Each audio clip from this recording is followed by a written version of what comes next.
Ladies and Germans, how you all doing? This is Colin Ulrich. And I'm Rangru, hello, hello, hello. And folks, we're going to give you a little bit of love over here from Shadutsa. Coming to you actually on SD2 material from a charity tournament. So Ryan, tell us all about that as well as who's duking it out and what they're bringing to the front. On the left-hand side in the blue, we have ourselves the God Emperor playing as the 1st Romanian Cavalry Division, I believe. Or Armor Division, actually, my bad. Right-hand side in the red, we have Dark Neutron playing as the 15th Scotch. God Emperor playing with Balance, and Neutron with Maverick. These replays for today and on Thursday will be from the Steel Division 2 second charity tournament hosted on the SD2 Bootcamp. It's for the Action Against Hunger charity. It's a very worthwhile cause. We're going to have links to it in the description down below. But yeah, it's good to see another charity tournament like this come up once again and have playing the game for a good time and also hopefully helping people out because they've already raised over $1,000 so far. So it's been pretty successful. Yeah, it's stuff like that honestly it's all community driven, and it just makes me really feel proud to be part of this community. Yeah, It's a really great thing. It's great to see. But this is a pretty interesting matchup game-wise, seeing Scots versus Romanians. I don't think a matchup you'd really think historically, but I mean the Scots, of course, with the rifle spam, that's really going to be the key point to victory. But the Romanians also have some pretty decent infantry under their belt, and of course, Panzer IVs and Churchills will be an interesting matchup. However, there is one error that I don't think that the Romanians here are really going to have too much luck, and that's actually in the air. I realize, of course, we're not seeing the legendary Spitfires, but Typhoons, the ground attack planes, I think are going to be much better placed to go up against the JRSs that we'll see in Phase B, as well as basically the Ju-87s, and I would even argue the outmatched Me-109s. Yeah, those Typhoons are very lovely aircraft, very reliable, and have a pretty good armament for getting into a fight as well. And definitely, like, as we've seen so much of Scotch, they really rely on using airplanes and artillery to really beef up their frontline fire support, because those riflemen just can't really do all that much, shooting by themselves. They're really just meat shields. And we're kind of seeing the first evidence of that up to the north, as Pionieri, as well as the Venatori Moto, are now going to get pounded by the Typhoon. And see, that's the kind of talk that you just mentioned, and I think that's the proof is in the pudding at this point. Now the rifle's on the back foot, bomb comes in, and now they are running home to mama. Yeah, it's absolutely perfect bombing run, yeah. That really it just slipped the momentum up north here for Dark Neutron, as he can push on through. I think the Pioneers are going to be able to fall back and be able to recruit and re-attack. So that's just going to buy Mr. Neutron a little bit of time for now. So I saw was that mortar fire to the north? Yeah, I think it was. I don't think it was the IG-18. The arc seemed all wrong for it. Maybe I was... I think it was the IG-18. It was just... No, it wasn't. I think it's the mortar. Yes. Oh yeah, it's the mortar. That is a mortar. So we've been agitating for stovepipes. We're finally getting them. I'm thrilled as all get out to see them. And wait, down south we're going to see a bit of a minor push here. But the Churchills are going to go and break this up, as the SPWs are not going to be able to do anything against that. Yeah, those Churchills are a very good tank in this case. So the Panzer IV is going to have a little bit of a hard time penetrating it. And even then, I mean, they don't have just the Churchills. We also have a bloody 17-pounder backing them up. And with the new range changes, the 17-pounder is a very deadly piece of kit. It certainly is. I think I'm also kind of fascinated to watch as these flame troops are going to try to fight off these rifles. It's not going to go well. But I suppose that's what happens when you have guys that are outnumbered literally 10 or 15 to 1. Yeah. Typhoon, in the meantime, he's going to go and bomb that mortar out of existence. And yeah, you can see already, the ME-109, like, you would think that a 20 mil and two 13 mils would be more than enough to see off a single Typhoon, but jeez, those 20s are just murder. Yeah, the Messerschmitts aren't that great. I mean, really, Focke-Wulf fighters are the way to go if you have access to them, and as you can see, Typhoon is going to be able to zip on by, as the Messerschmitt cannot chase down the Typhoon. But hey, he's going to actually stay on the field, and I mean, does have 4 20mm cannons. He can start strafing stuff if he so desires. So, nope, he's just going to evac, which is probably the safe move. Not that he really needs to. I mean, yes, his troops in the north are getting pounded by that mortar, but it's a holding force up top. The real, beef is down here in the south. 4 rifle squads, including a Piat. I mean, for all that's going to do. Churchill's got a Willys MMG. He's got a rifle leader. He's just taking out the last Romanian infantry within about a click of the middle of the map on either side. Yep. And there we go. We got a bunch of flags going to be flipping over the Dark Neutron, still keeping at 14-10. And this is very interesting how the southern side has developed, because in the far south, God Emperor has managed to make some, I was about to say godly advances, but maybe not push it out far. But at the same time, Dark Neutron holding that little farm complex here is really putting a dent in God Emperor's supply lines, and also just being able to shoot long range of the Churchill, which I believe got blown up, yeah, because it's only the fire support run, and it's not that good at dealing fire support against heavily armed, well, medium armored tanks. Well, and while we did see the first, Romanian 4s, I shudder to call them P4s, they did go down, but they did take out the 17 pounder before they did. Oh, yeah. That's a good kill. Which is not, yeah, exactly. It's not an inconsiderable kill here. I think, though, to really kind of reverse the momentum, you need to bring something heavier to take out, obviously, that Churchill 7, and I don't know what the heck Romanians are going to do for that. You do have access to their big 75mm anti-tank gun, which is probably going to be its best bet, because that thing, as you can see the run up north, does have sufficient armor penetration to blow it up. Not perfect, but it's enough. Yes, there we go. Yes. Probably said that completely wrong, but that's the norm with Rangru. Yeah. Oh my gosh. Guys, if you know there's a P out there, you don't drive your vehicles within 200 meters of the complex. Oh, did he down south? Yeah. Yep, to the recon cars go down, and for a recon car, you think they would see it coming. You would think so, Khan, but they're just very focused on doing that reconnaissance somewhere else. Clearly. And, ooh, 17 pounder down to the south goes down. Ooh, Does not even come off the truck. That's both of the A-phase 17 pounders down. Just definitely going to give God Emperor a little bit of breathing room here. And he's doing pretty well in this armor engagements, apart from losing those armored cars, of course. But here we go, Typhoon's coming in, and I'm loving this heavy airplay here from Dark Neutron. We don't see it all that often, really, when you see 15th. People just really like to focus on the infantry spam, but Dark Neutron is not exactly going as infantry spammy and actually investing in the important fire support units. Absolutely. Actually, one thing I would like to see a little bit more of, and I know I just complained about it at the opening of this replay, I want to see those Ju-87, so I feel like that's the way the Romanians can actually fight back. Oh. Of course, that's a proviso that you do bring in a little bit of those 25 mil anti-air pieces, so the AAA pieces might be the only way he's going to continue to be very competitive. 75 mil to the south was engaged in the Churchill. But getting pounded back to the Stone Age by the Typhoon, and I think there's another one's coming right now.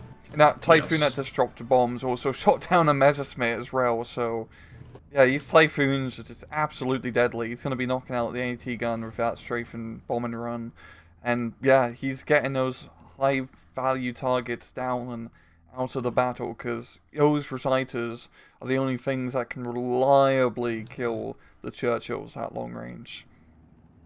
Well, not super reliably, but yeah. No, but at least acceptably, you know. Yeah. Better than the T4s. Or the TAs.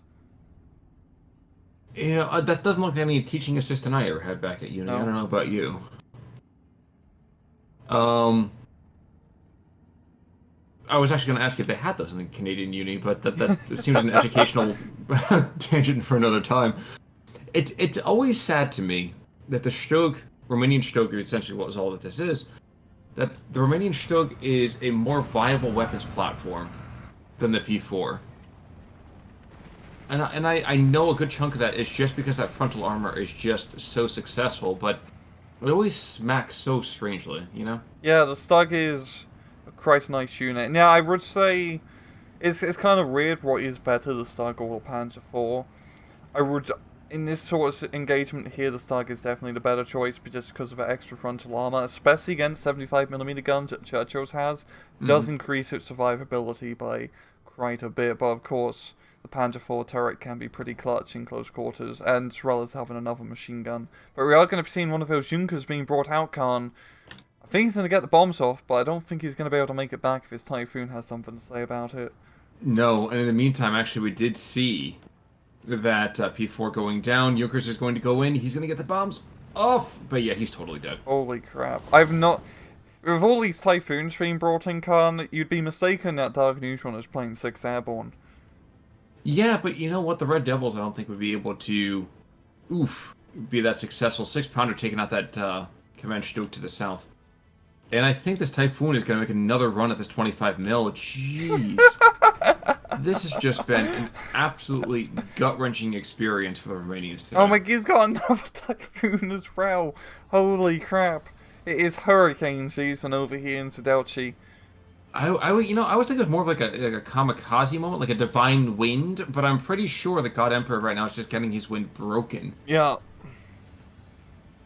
In the meantime, these mortars are valiantly trying to hold the front line, and again, love the mortar play. I think, unfortunately, just right now, yeah, you can see the panic buy-ins of the 25 mils down to the south as they're trying to establish a fire-free zone. Were it me, I feel like my point is, I know I'm getting pounded in the south. Let's push the north. Maybe go through where this flame trooper is still hanging out. Yeah. I know the prevailing wisdom would be you don't want to go between that saddle and the water. But if they go up to the forest to see you, they're going to be seen in the meantime too, so... Frankly, what God Emperor needs to do, I mean, he's down 816. He needs to actually go through the saddle and the water, because it is such a command flag-rich area that he needs to stop this +2 bleed by just moving some units. He has received the rifles and the Panzer Grenadier to hold his entire sector, but throw in a tank and maybe another infantry in it, and he could at least capture a few flags to slow us down. But I think just the constant Typhoon play is just really forcing his attention and dealing with these bloody aircraft. You know what? I think you're right. Unfortunately, bloody, I think, is actually probably the more perfect term to describe them. They're covered in all of the blood, of those brave Romanians. Jeez. The squads of the Moto troops up to the north didn't even get to the front lines. Typhoon came in, one bomb, took out a squad. Like, this is a massacre. And it's not because God Emperor is doing anything necessarily wrong. It's just that Dark Neutron's air power has just been on point. Yeah, it's just been really role-placed bombing runs. We're on the B phase now, so God Emperor does have access to some better anti-aircraft units. And by God, he's going to need them. But as we've seen, those Messerschmitts have just not been up to the task in dealing with those Typhoons. So, yeah, God Emperor is in a pretty bad position so far. And Dark Neutron, he still has those Churchills out in the field. And he hasn't been too aggressive with them. He doesn't need to. He's got the +2 point advantage. But they're pretty much blocking God Emperor from actually making any ground pushes happen. Because, well, I'd say if he moves up any tanks, but he has no tanks. So, they're all dead, Khan. Would you say that he's having trouble with this because he's fighting chaos, and chaos by its very nature is hard to fight as the God Emperor? Yeah, I think that's true. This is probably one of those titanic struggles before the Age of Strife. That's true. Yeah. You know what? I hadn't even thought about the Age of Strife, but you're absolutely right. Typhoon, in the meantime, stepping into another attack run at 75 mils. And yeah, again, 3 of these 25 mils can't keep this out of pay. Even just the light bomber Typhoon, one Jeez. hit kills the anti-tank gun. We've seen, the 25s, as you said. I mean, they're not good at preventative anti-aircraft measures. And even then, just... Yeah, I feel like God Emperor has just been screwed over a bit with his deck. He just does not have the anti-air or the airplane firepower to just deal with the Typhoon. Joe, he is neutralizing it a bit now. It's only down to a +1 disadvantage for him, and I feel like he could still make some maneuvers through the center here, but yeah, just... I think that's incidental, though. I think that's, hey, I pulled in several squads of Panzer Grenadiers. Yeah, here we go. Watch that shrink back again the other direction. We'll get back to a 15-9. It's just constant Typhoons. I know we've just been this past 5 minutes has just been commentary on Typhoons. That's because they're the only unit this is coming out. Yeah. Like, it's just, there hasn't been a break. Well, and at least me to kind of wonder, is this the way then to play Scots, or is this just been the luck of the draw against the Romanians? No, it's sort of really interesting Scots play. Like, I love it quite a lot just due to it's really bloody effective with the air power. And he got it out early on enough where he could build up at air supremacy, and now it's at a point where the God Emperor just cannot build up effectively an anti-aircraft net or airplane net to deal with it. Oh, the Inkajo is going to come in. The killer tank? Oh. Nope. No. Barely hit a sniper on that one. I'm gonna hope that was a direct fire order, because he completely missed out Churchill, and with so many Typhoons in there, he can't really risk it. But fortunately, the Hotchkiss is actually going to save the Junkers.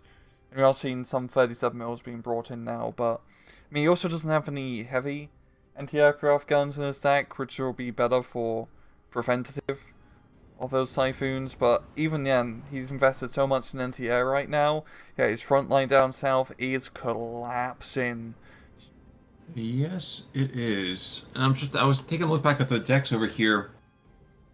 It's weird to see that the Scots actually surrender the numbers in infantry to the Romanians. If anything, the Romanians hold parity or supremacy in nearly every single deck breakout. The only one that they don't, at least in my kind of quick estimation here, is the support tab, which is insane. It's insane. Like, the Scots are not playing as the Scots even at all. I guess the question I was asking you before though is this a deck that works against your 5th Panzers, your 21st Panzers, and things like that, or is this just, hey, it's the Romanians, we get to kind of knock on them as much as we want to? That's a pretty good point. Because he does have a lot of the heavy pretty much this anti-tank tab is just 17 pounders really. But his stack is, as we're saying, is just completely reliant on constant Typhoon bombing runs, and just the amount of investment is working out, and he's actually just trying to bomb the anti-aircraft pieces now and knock him out one by one systematically, focusing fire on one anti-aircraft gun in that run. But yeah, I mean, he doesn't have as much infantry, but he is taking them with the 1-star veteranry base to try to get a little bit more out of him, which is a smart initial playstyle, because with the Typhoons, they're going to be taking up a little bit of the points from just spamming rifles. But I'd be curious to see how this would work against a non-Romanian division, because the Romanians are pretty mediocre, let's be honest here. So I feel like that is also hurting God Emperor quite a bit. Especially in this matchup with his anti-air and airplanes, it's just really quite bad. Yes, like, not having those Focke-Wulfs is hurtful, but sorry, go ahead. No. I was just going to completely agree with you. I think aggressively mediocre is a fair way to put it. I really do love the pluck in the Romanian division. I like to see such a, the strong infantry tab is a wonderful thing. Unfortunately, just that as you go into later and later into the game, you need to consistently have troops that are both can hit hard at a distance and have an anti-tank. And really, when you look at their weapon breakout, it's not stellar in my mind. I mean, the ZV-30, more or less is a light machine gun. That's great. I don't know. I just even their anti-tank infantry is just not fantastic. Yeah, and the main advantage with the first, or the Romanians, is that they do have that lovely it's such a good anti-tank gun at a 75mm, but Dark Neutron has just been constantly neutering them at every single opportunity here, and that is what is really keeping his Churchills alive and pushing up, because the rifles push up, Churchills back him up, pretty standard infantry tank tactic plays. And yeah, with also the 17-pounders, I like how he keeps them close to the Churchill. Yes, it seems a bit silly keeping them out in the open, but they're pretty much an external gun of the Churchill. They couldn't mount it onto the Churchill. They tried at the end of the war, but it didn't really work. So you just have it towed behind. And you know what though? That's in my mind still that's the way of taking historical play and adapting it to this computer game. I think that's a great decision. And also with how slow the Churchill moves, you can even keep up with it with the 17-pounders just walking. I hadn't even thought about that, but you're right, aren't you? Yeah, probably pretty close, but yeah, I mean, this is pretty obvious Dark Neutron has got the victory here, but even though this was a little bit of a blowout. This is such an interesting array that we've seen Scots being played. This is really cool. I hope to see a sort of like deck playstyle in the future, because it's fun to see just the constant bombing runs being brought in. Like, it's fun just seeing a lot of like powerful airplay in a 1v1. Well, it's just fun for me to look at at a division that I thought I'd seen everything of. Like, again, you and I, we looked at the divisions beforehand. We do it every single time. We have a cast here, and it's standard Scots. There we go. Yeah. But there was nothing standard about the way that this pressure was applied. Yeah. Like, so just being surprised after the game's been out for as long as it has, that to me is the really fun part. Yeah, and especially for the amount of divisions are in the game and all the customization, you can build some pretty crazy playstyles such as this. But yeah, I mean, the Junkers. No, I wasn't even thinking of the Junkers. I was actually thinking that, hey, look, the Churchill in the south finally went down, or a Churchill. Yeah, but there's many more Churchills. He's actually going to be doing a Junkers run on the Humble Mark III because it's the only safe target for him to bomb on. And it doesn't even kill it. Okay. Oh, no, it does. There we go. Yeah. But he's going to lose the Junkers because he does not have the air supremacy here. And I definitely think in a 1v1 deck, whenever you can, I'm not completely familiar with the first Romanian's other aircraft options, but I'd say you'd always want at least 2 cards of fighters, or like at least fighter bombers, at least, just for this situation if your opponent gets a lot of bloody aircraft in the sky. That really is their downfall, isn't it? This enemy 109, brave as all get out, but dude, like, you're trailing oil. Like, get out of there, please. Oh.